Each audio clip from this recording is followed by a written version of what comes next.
live in 10 seconds. You're live. So, make like the icon. Welcome to different types of opal.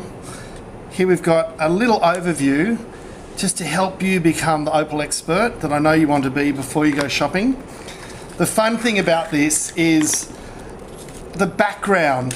So gem education was really pioneered by De Beers, who really made diamonds what they are today through diamond education. And De Beers spent billions of dollars educating people. Everyone knows sort of the term the 5 C's, and all the grading gem houses, all the people that do valuations are all trained by the diamond industry. They really established the rule for valuation and for education. But it's great to be educated. It's great to know what you're looking at when you go in to buy your opal, or even to go hunting for jewelry. Full stop. All right, so what I've got here is a beautiful little selection of the first category we're going to look at, which is black opal. And I'm just going to highlight a couple of incredible facts about black opal that might not be obvious when you first sort of, launch into them, but really are so important to know. So I'll start by showing you an incredible black opal gemstone from Lightning Ridge. This is an N1 black opal with a really bold, blocky pattern. I'm going to use that term that's going to trigger some of the more astute Harlequin-esque blocks. Look at that, don't you love the use of that term?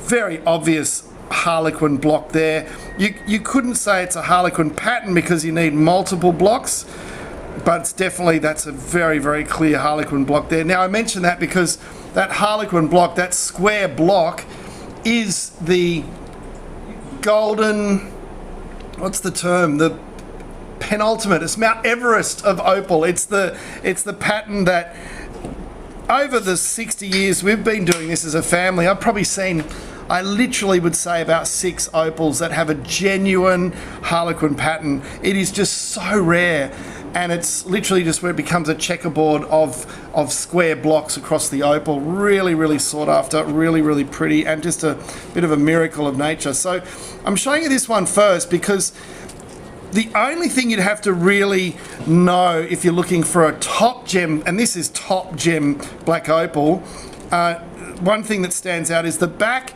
is not N1, it's about N3. Now when I say N, I mean the body tone, how dark, how black, how grey. So the scale goes right from N1 right through to N9, I believe. Forgive me if I'm wrong.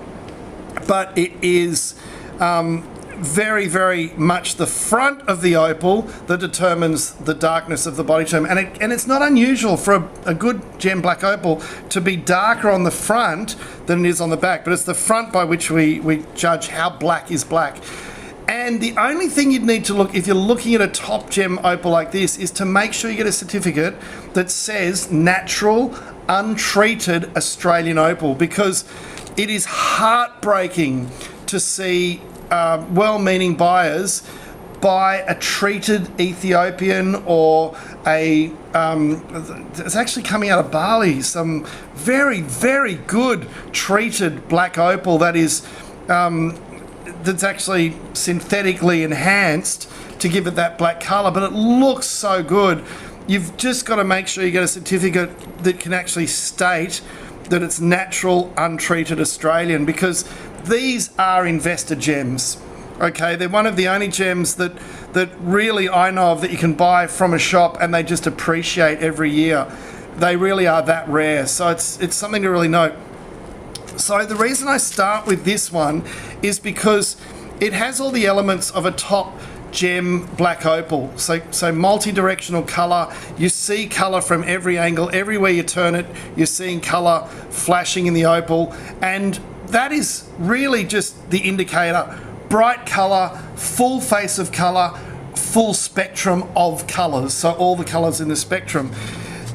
You might see an opal that has a really lovely flat. This is another black opal. This is a free-form black opal.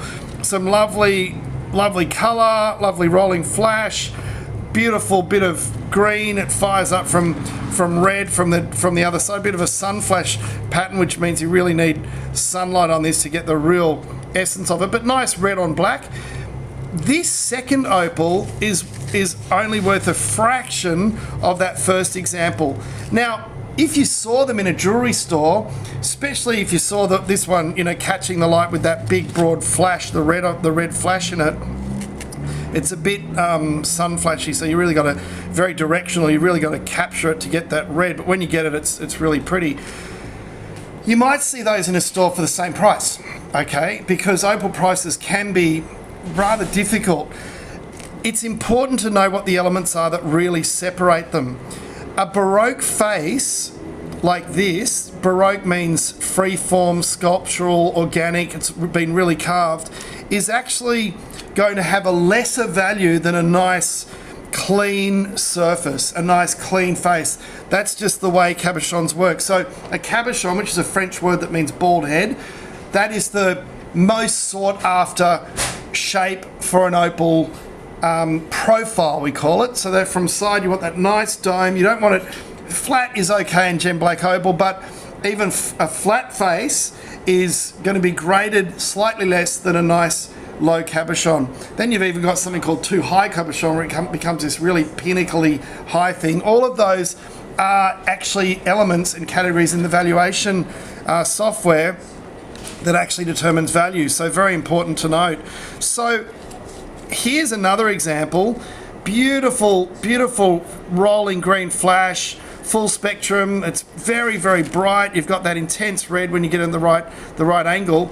Now this one, you'll notice at one angle is a little bit flat. So if you get it at certain angles, it becomes a little bit dull. That's called directional color. That means you've really got to, it's actually another grading term, which means blank in one angle, and the actual grading software actually gives you the option of saying blank on one angle, which means you turn it 90 degrees, have a look for color, 90 degrees, have a look for color, 90 degrees, have a look for color, and it actually goes right up to actually blank 4 angle, because some opals just don't have any color at all, so they're blank from every angle. When you have directional color like this is a really bright red, it's really intense, it's really fluorescent, really iridescent. So that red is what has justified cutting this opal, okay? Now, again, notice the Baroque face. It's got a very big sand spot that's been carved out of the center. It's really all about that red. So that red is just one very bright, very beautiful defining factor, but it can trap you, it can trick you, because you see the red and go, oh wow, or even one red one way, green the other way, you go, oh wow, that's an incredible gem opal. Yeah, it is, but you need to make sure you're not paying for all of those other elements, like having directional color from everywhere, from every angle. Now, a good opal store should price things correctly, but the more you know, the more you can actually quantify and compare. It is difficult to compare opals though, because there are no two alike. I mean, I don't think I've ever seen this sort of bright iridescent flash. I certainly don't have another one in, you know, the opals that we've got. So it is difficult to compare, but knowing those little nuances, like one direction is flat or 3 directions is flat, it just helps you when you negotiate or when you look for your opal. This example here, this is a beautiful ribbon pattern opal. So we've got this lovely ribboning. I love the ribbon pattern. It's such a beautiful, beautiful pattern. It's where you get those lines of color across the surface that sometimes become beautiful rainbows within the ribbons. That's those ribbons, and the ribbons roll beautifully. Oh, it's just such an elegant pattern. I love it so much. The reason I've included this one to compare with our other black opals is the grey base tone is a huge drop down from the N1. So when we go to, this is now called a dark opal. In the olden days, in the, before the 2000s, we would have called it a semi-black. We don't use that term anymore. We now use the term based on the body, the N1 scale, or the N scale, sorry, to actually call it a dark opal, because it sits in that category. So you would call this a dark opal from Lightning Ridge because it's very light in the body tone. The reason I've chosen to show you this one is that the beautiful named pattern will elevate the value. The grayness decreases the value.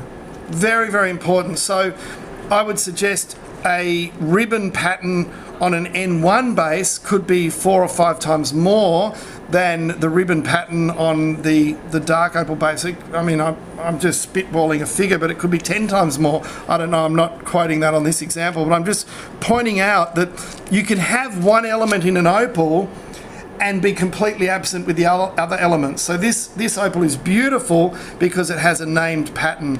And named patterns are a great thing to go after. I mean, if you want to look up, and we'll put a link in the chat here to give you access to the named pattern chart, which is on opalinfo.com. It's a great resource that has all of these elements ready to go. We've got all of these elements listed as part of the valuation software, all defined. You can deep dive some of these categories. You can go through all the 14 different characteristics of valuing an opal and really get to understand all of these nuances.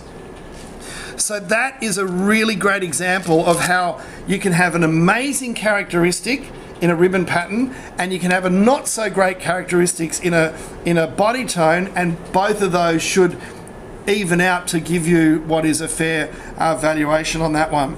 Now, when we've gone through the black or the dark opal, we then go and have a look at the next category, which is the Cooper Pedy light opal. I'll just show you one more beautiful example here as we segue. Look, I think one of the greatest challenges in opal, personally, is the lack of provenance for Lightning Ridge opal.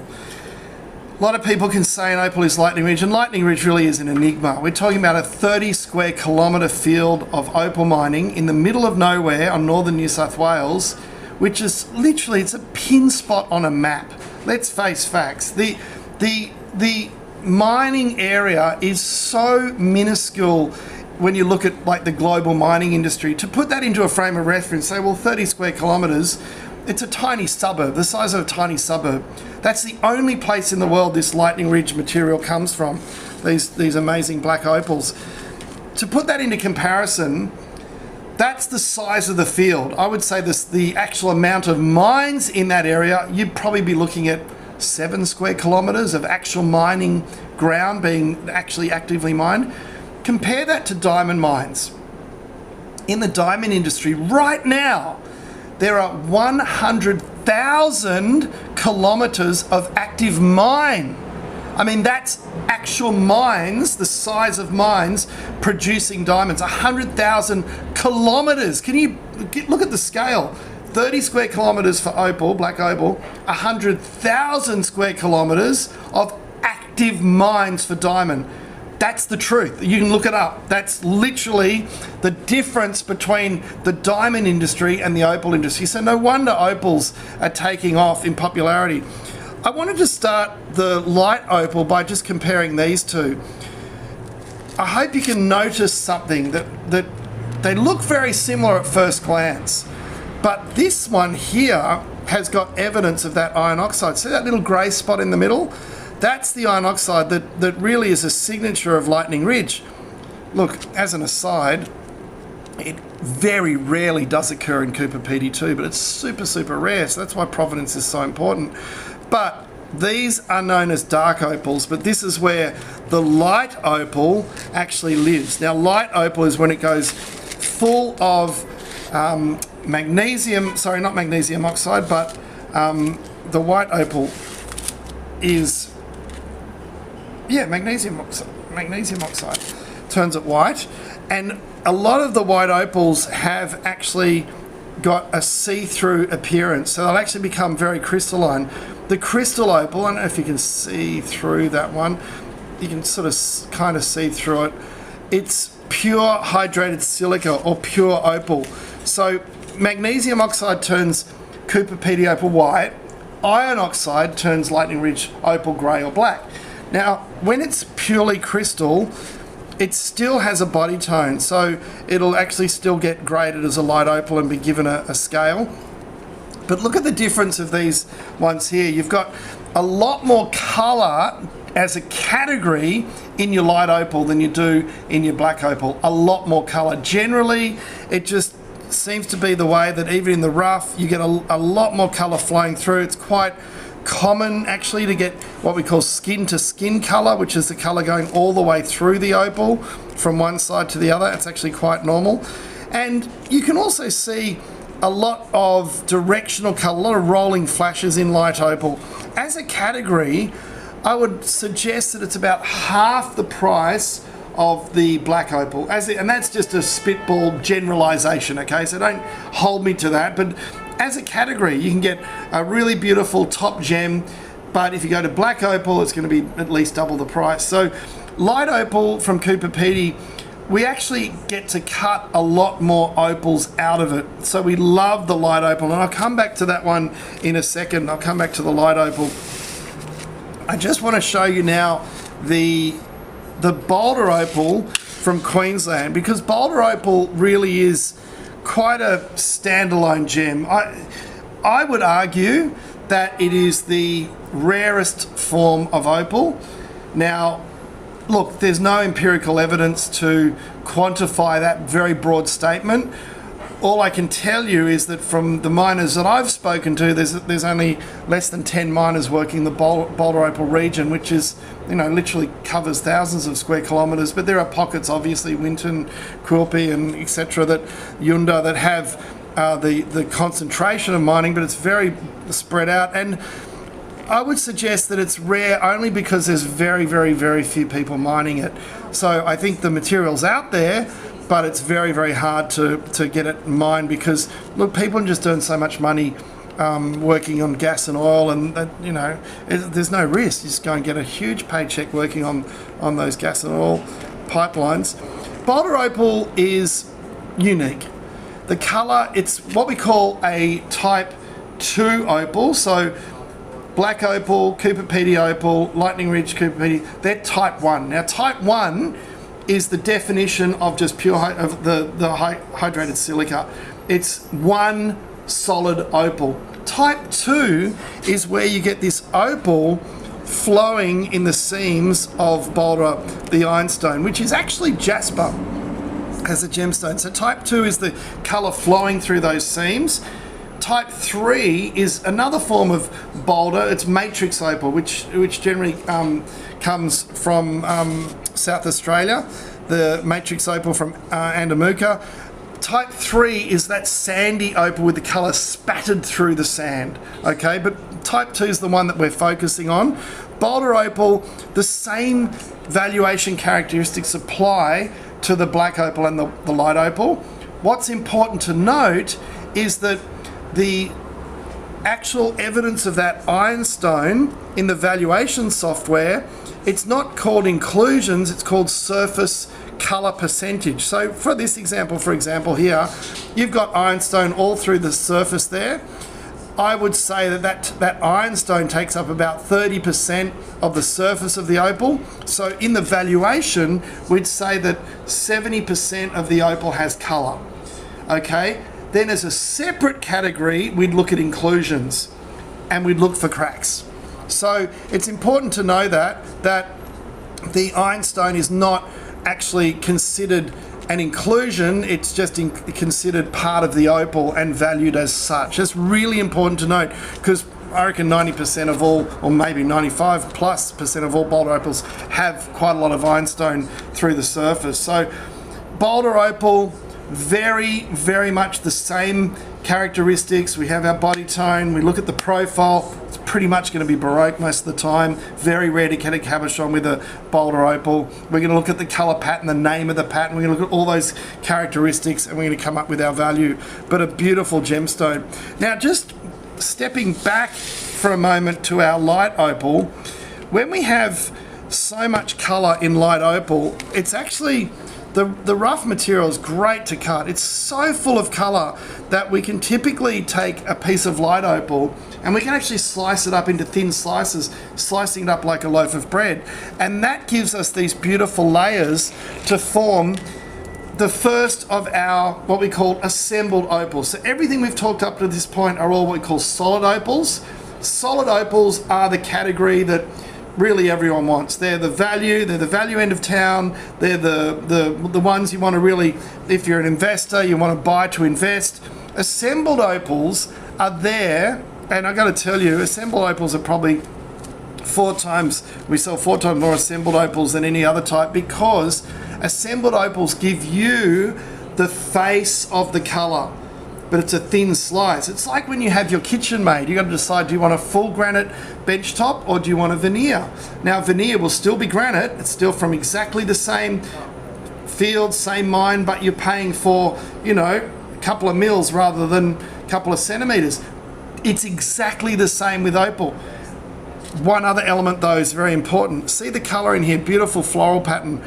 To get that in a black opal, you're going to pay 20 times more than you will for a doublet. You'll pay an incredible difference to get the same color in a gem black opal. Most people cannot afford opals like that.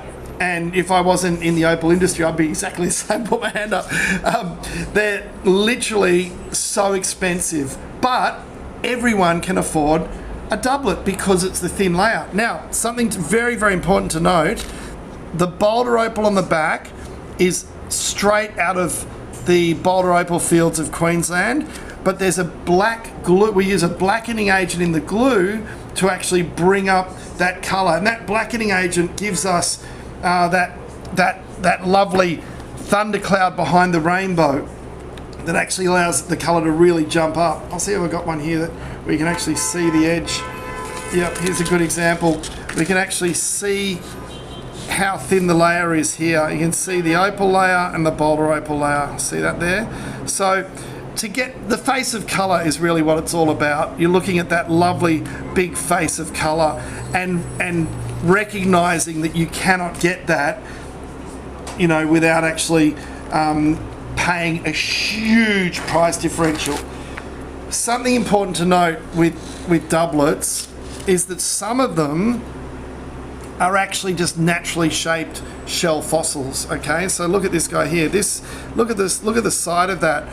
That is a naturally curved shell fossil. Isn't that color incredible? Look at that piece, isn't that just amazing? Look at that incredible color. Oh, that's wow, isn't it? Look at that. That is just so wow. Now, important to note, that's actually a shell fossil. But the shell in its natural state it's actually quite a thin piece of opal because it's a naturally occurring shell. So think of a shell in a clam. This is one side of that clam, and that's the shape that it naturally formed. So this is where we actually carve the piece of Boulder opal just to fill in the back to actually provide support for that shell and also provide that blackening of the glue to give it that thundercloud, because that shell across the back there, that shell would be too thin to set naturally. It's a really important delineation. This is one of my little pet things, right? I personally believe that a shell doublet is worth far more than a slice because it's natural. It's a natural shell. It's just been protected by that backing, okay? The price doesn't change because it's all about the color. It's not a valuation criteria. So when you value a doublet, we don't put more value on it, but I think it is more valuable because it's rarer and it's really just taking a natural piece and actually, you know, putting something together on it like that to actually really help support it. Now, I've got our last category, which, look, I've got to say is my favorite. I don't, you know, I'm not too proud to say that I think triplets are just the most incredible, fantastic, beautiful thing on the planet. I really do. I mean, look at this. Now, if you were to buy, that there with that full spectrum color, the reds, the blues, a piece like that is really the ultimate in opal color. Okay, that's what every miner is dreaming of. Every supplier is wanting to try and get their hands on. As an opal cutter, it's very rare for me to cut material that's just this good if it was a solid black opal. Again, what are you going to pay for something like that? Over $100,000 US if it was a gem N1 black opal? Who knows? It's just incredible. And getting the material. Again, I like to remind you, if you said to me, hey, I'm a billionaire and I got a big family, I want you to get me 20 of those in black opal, I'll pay you 100 grand US each. You know what? I couldn't actually get you the material. Even if you put cash on the table, I could not get you the material. It is that rare. But the beauty is that everyone can afford one of these triplets. I love that about triplets. I love their accessibility. I love that you get that full face of color, which is at the end of the day the best part of the opal, the full face, and you get that wearability. Unbelievable. I think doublets and triplets should be a category type 4, but that's just my little pet thing, because assembled opals tend to sort of get left behind in the valuation systems. People don't tend to value them. I'm happy to value a doublet and a triplet because it's, you know, you can compare it with any other product and just give it a value. It's, you know, it's the value is the value. But look at those incredible colors, gem color, full face of color. They really are, I think. Also, the wearability of them, they are so durable. I mean, the quartz crystal cap is just like a protective phone cap on your phone. It keeps it safe, keeps it from getting damaged. So, triplets, doublets, assembled opal, slightly different categorization. Incredibly beautiful, give you all the patterning and the beauty and the thing that you're looking for. If you're investing though, you're sitting in the black opal category, really, even more than boulder opal. Remember that opals are not a commodity, they're not like gold and silver, but they do appreciate, the good ones do appreciate in value, especially lately they've been really appreciating a lot, even anecdotally up to 15% is what I'm hearing per annum, but don't quote me, that's just what I've been hearing. So allegedly, but there's a little bit of an overview so you can see all the way from black opal right through to light to boulder and see these incredible gemstones and sort of get an understanding of why they are what they are and why they would have more value. Some have more value than others. They really have their different nuances, their different fields of origins, their different surfaces and color directionality and patterns. Everyone, but go onto that link, we'll put the link in the chat, that opalinfo.com I believe it is, where you can actually even download some of the PDFs, then have a look at the pattern chart is a great one to have. Oh, that's such a great resource. I love the pattern chart because patterns, to me, patterns are the hidden treasure in opal. I don't think we've seen the value that patterns inherently have realized to the full potential that they really deserve yet.